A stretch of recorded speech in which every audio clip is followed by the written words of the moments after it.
మహాదేవుడును మన రక్షకుడునైన యేసుక్రీస్తు వారి నామములో శుభములు కలుగునుగాక. నేటి వాక్య ధ్యానము దానియేలు గ్రంథము 3వ అధ్యాయము 17-18 వచనాలు. మేము సేవించుచున్న దేవుడు మండుచున్న ఏడిమి గల ఈ అగ్నిగుండములో నుండి మమ్మను తప్పించి రక్షించుటకు సమర్థుడు, మరియు నీ వశమున పడకుండా ఆయన మమ్మను రక్షించును.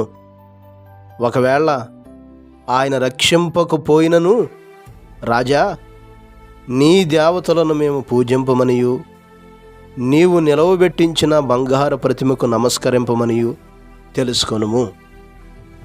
ప్రియులారా, ఈ అధ్యాయంలో రాజు నెబుకద్నెజరు బబులోను దేశంలో దోరాయను మైదానంలో ఒక బంగారు ప్రతిమను నిలవబెట్టించి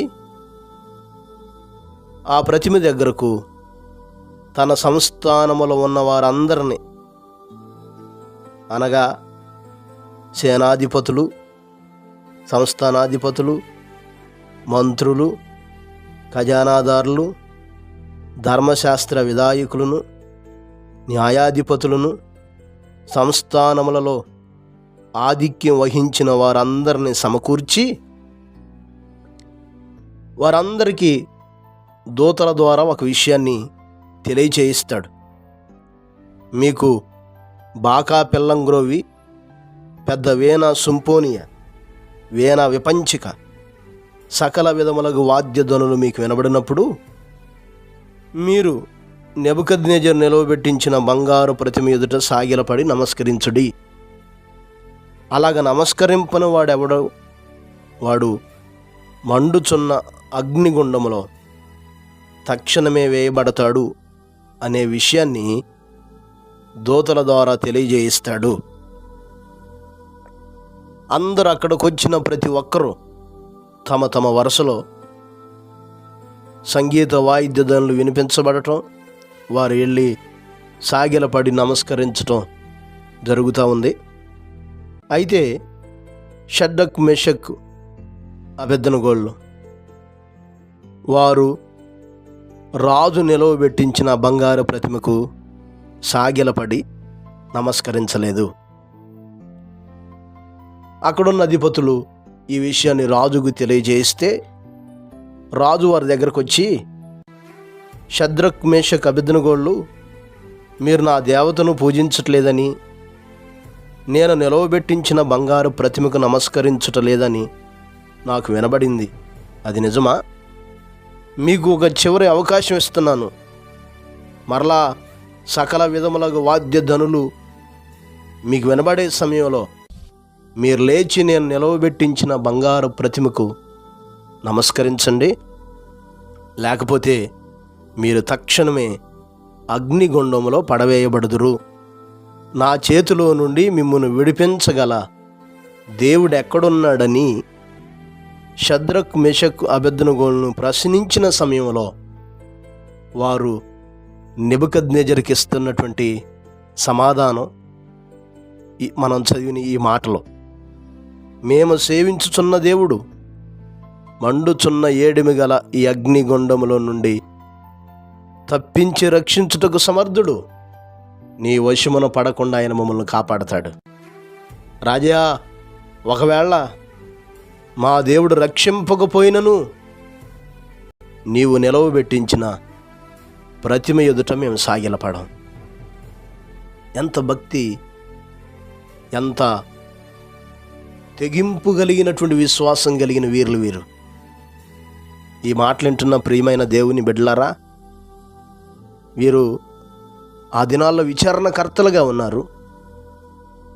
అయినను రాజు శాసనానికి లోబడక మా దేవునికి తప్ప మేము ఎక్కడా సాగిలపడం, మా దేవునికి తప్ప ఎక్కడా మేము ఎవరి ఎదుట ఆరాధన భావంతో మేము సాగిలపడేవారుగా ఉండమని వారు ఏకదేవుని ఆరాధికులుగా, గొప్ప దేవుని ఆరాధికులుగా ప్రతికూల పరిస్థితుల్లో కూడా దేవుని కొరకు నిలబడుతున్నటువంటి విశ్వాస వీరులు. మరి ఇటువంటి విశ్వాసం ఈరోజు మనకుందా? చిన్న చిన్న శ్రమలకే, చిన్న చిన్న సమస్యలకే దేవుని విడిచి దూరం అయిపోతున్నాం.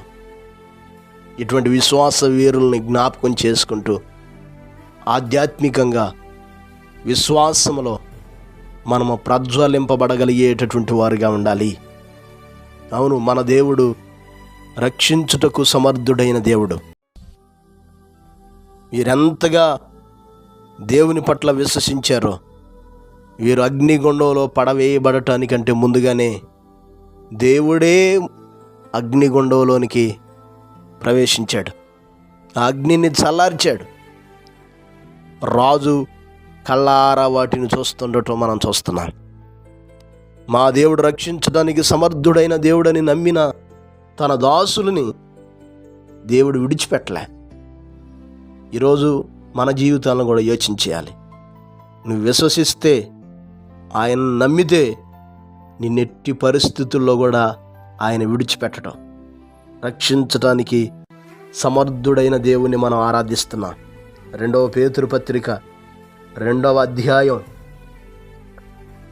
10వ వచనం మనం చదివితే, భక్తులని శోధనలో నుండి తప్పించుటకు దుర్నీతి పరులను, ముఖ్యంగా మలినమైన దురాశలు కలిగి శరీరానుసారముగా నడుచుకొనుచు, ప్రభుత్వాలను నిరాకరించుచు, శిక్షలో ఉంచబడిన వారిని తీర్పు దినం వరకు కావలలో ఉంచుటకు ప్రభు సమర్థుడు అనే మాట అక్కడ మనం చదువుతాం. భక్తులను శోధనలో నుండి, శ్రమల్లో నుండి తప్పించటానికి సమర్థుడు, దుర్నీతి పరులను శిక్షించటానికి కూడా మన దేవుడు సమర్థుడు. మనం ఎరిగి ఆరాధిస్తున్న ప్రభు, మనం ఎరిగి ఆరాధిస్తున్న మన దేవుడు అంత గొప్పవాడు. కాబట్టి ఈ మాటలు వింటున్న ప్రియమైన దేవుని బిడ్డలారా, లోకానికి భయపడో, ప్రజలకు భయపడో, సమాజానికి భయపడో దేవుని విడిచిపెట్టొద్దు. మన దేవుడు రక్షించడానికి సమర్థుడైన దేవుడు. నీవు ఆయన మీద ఆనుకుంటే, ఆయన్ని విశ్వసిస్తే ఏ పరిస్థితుల్లో కూడా నిన్ను విడిచిపెట్టడం. షద్రక్, మెషక్, అబేద్నెగోలను కాపాడినటువంటి దేవుడు ఈరోజు నిన్ను కాపాడటానికి ఆయన సమర్థుడైన దేవుడు. కనుక అటువంటి దేవుని ఆశ్రయించు, ఆయన కొరకు నిలబడు. గొప్ప కార్యాలు నీ జీవితంలో అనుభవిస్తావు. పరిశుద్ధుడా, గొప్ప దేవుడా, సర్వాధికారి, జయము కలిగిన మా ప్రభువా, మీకు వందనాలు, స్తోత్రాలయ్యా. ఈ ఉదయకాల సమయంలో మరొక మారు మీరు మాతో మాట్లాడారు తండ్రి. ఈ మాటలు వీక్షిస్తున్న మా ప్రియులైన బిడ్డలందరి కొరకు ప్రార్థిస్తున్నాం. రక్షించడానికి సమర్థుడైన మా దేవా, మీకు సాటి అయిన వారు, మీకు సమమైన వారు ఎవరయ్యా? మా ప్రియులైన బిడ్డలందరినీ దర్శించండి. ఎవరు ఏటి కొరకు కనిపెడుతూ ఎదురు చూస్తూ ఆశిస్తున్నారో వారు ఆశించే సమస్తము మీ నామములో దయచేయండి అయ్యా.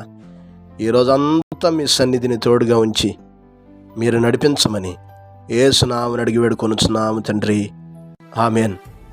ప్రభు కృప మీకు తోడయ్యుండును గాక.